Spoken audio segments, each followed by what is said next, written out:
Assalamualaikum warahmatullahi wabarakatuh.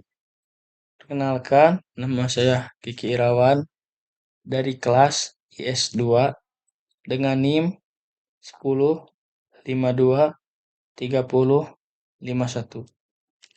Di sini saya akan menjelaskan PPT dengan tema Al-Quran mengenal dan mendekati Al-Quran. Al-Quran adalah kitab suci umat Islam yang dianggap sebagai wahyu Allah Subhanahu wa taala. Mari kita jelajahi keutamaannya dengan cara memahaminya dengan mendalam. Apa itu Al-Quran? Al-Quran adalah kitab suci agama Islam yang diyakini sebagai wahyu Allah Subhanahu wa taala kepada Nabi Muhammad Shallallahu alaihi wasallam. Pesan ilahi dari Al-Quran itu mengandung ajaran, petunjuk, dan nasihat dari Allah Subhanahu wa taala untuk mengatur kehidupan umat manusia yang ada di bumi ini. Dicatat dengan baik, Al-Quran ditulis dalam bahasa Arab dengan gaya penulisannya indah dan ilmiah. Kemudian, tujuan Al-Quran. Sebenarnya ada begitu banyak tujuan Al-Quran, tapi saya di sini mengaitkan atau menulisnya ada 3. Yang pertama, panduan hidup. Memberikan petunjuk tentang cara hidup yang baik, etika, moralitas, dan keadilan. Yang kedua, koneksi ilahi. Membantu individu untuk mengembangkan hubungan yang kuat dengan Allah Subhanahu wa taala. Dan yang ketiga, pemahaman yang benar. Menyediakan pengetahuan dan pemahaman yang benar tentang keyakinan, praktik, dan nilai-nilai agama Islam. Lanjut, keutamaan memahami Al-Quran, yaitu pencerahan rohani, membuka pintu kebijaksanaan, ketenangan batin, dan memperkuat hubungan dengan Allah Subhanahu wa taala. Kemudian penyatuan komunitas, menghubungkan umat Islam dengan memahami prinsip universal dan mengamalkannya dalam kehidupan sehari-hari.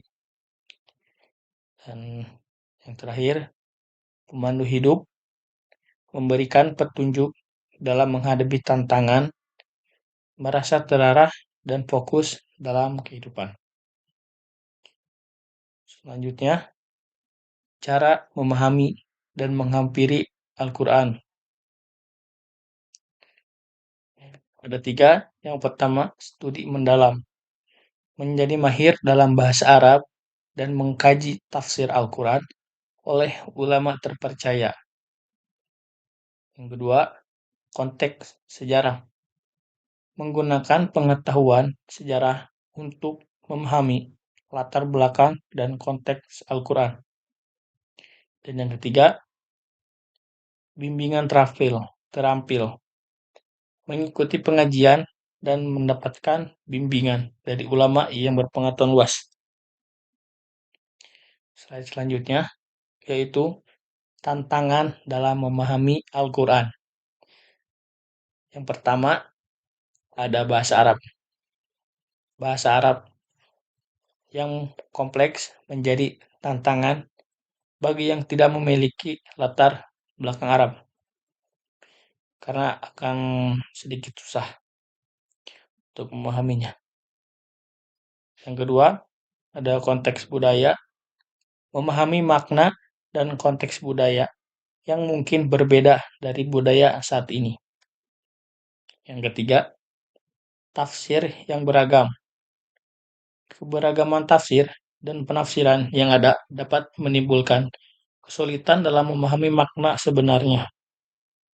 Lanjut, tindakan untuk mendekati Al-Quran, yaitu dengan pengkajian dan mempelajari Al-Quran dengan kesungguhan hati.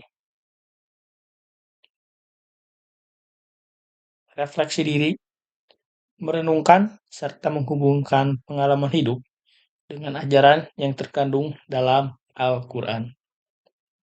Kemudian, amalan sunnah, mengamalkan ajaran dalam Al-Quran sebagai pedoman hidup, termasuk sunnah Nabi Muhammad SAW. Nah, yang terakhir ada kesimpulan. Yang pertama, pentingnya pemahaman. Memahami Al-Quran adalah kunci kebijaksanaan dan petunjuk dalam menjalani hidup. Yang kedua, hikmah kehidupan. Al-Quran memberikan inspirasi dan pengajaran yang relevan dalam semua aspek kehidupan.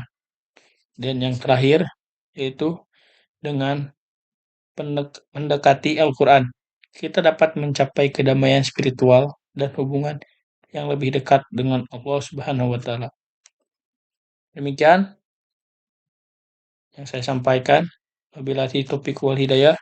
Assalamualaikum warahmatullahi wabarakatuh.